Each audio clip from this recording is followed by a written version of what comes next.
আসসালামু আলাইকুম। আশা করি সবাই ভালো আছেন। আজকে আপনাদেরকে নতুন আরেকটি টিপস দেব। সেটি হলো যে আপনি ষাঁড় গরুর শেড কীভাবে করবেন এবং গাভী গরুর শেড কীভাবে করবেন সেই বিষয়টা আজকে আপনাদেরকে এই যে দেখাচ্ছি। এটি হলো একটি গরুর শেড। এই শেডটা আপনাকে কীভাবে করতে হবে, চলুন ব্যাক ক্যামেরায় আপনাদেরকে সেই পুরো বিষয়টা দেখাচ্ছি।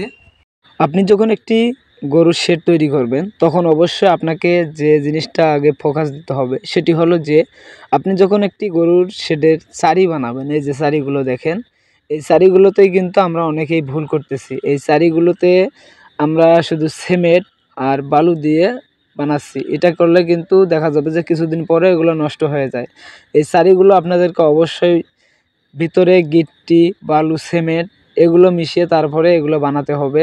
আবার অনেকেই দেখা যাচ্ছে যে ভিতরে আলাদা কিনে নিয়ে আসে সেগুলো বসায় দিচ্ছে। বসায় দেওয়ার কারণে তাও সমস্যা হচ্ছে। কারণ ওইভাবে যখন আপনারা বানাবেন তখন দেখা যাবে যে গরু যদি কোনো সময়ের জন্য পা তুলে দেয় তখন দেখা যাবে ওগুলো ভেঙে ডেবে যাবে। এজন্য আপনারা ওই কাজটা কখনো করবেন না, এভাবে করবেন। দেখেন এখানে গিট্টি, বালু, সিমেন্ট যা লাগে সবগুলো ভালোভাবে প্রসেসিং করে দেওয়া হয়েছে।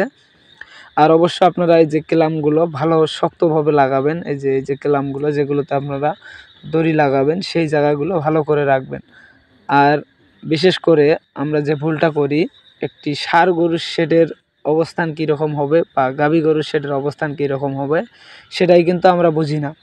প্রথমে আপনাকে দেখতে হবে যে আপনি যদি ষাঁড় গরুর শেড করেন তাহলে আপনার যে শেডটা করবেন সেই শেডের পিছন সাইডটা একটু নিচা করে দিতে হবে। কারণ হলো ষাঁড় গরু যেহেতু শেডের মাঝখানে প্রসাব করে, মাঝখানে প্রসাব করার কারণে যদি আপনি একটু নিচা না করে দেন তাহলে প্রসাব কিন্তু ওই জায়গায় আটকে যাবে। আটকে যাওয়ার কারণে ময়লা আবর্জনা সবসময়ের জন্য হয়ে থাকবে।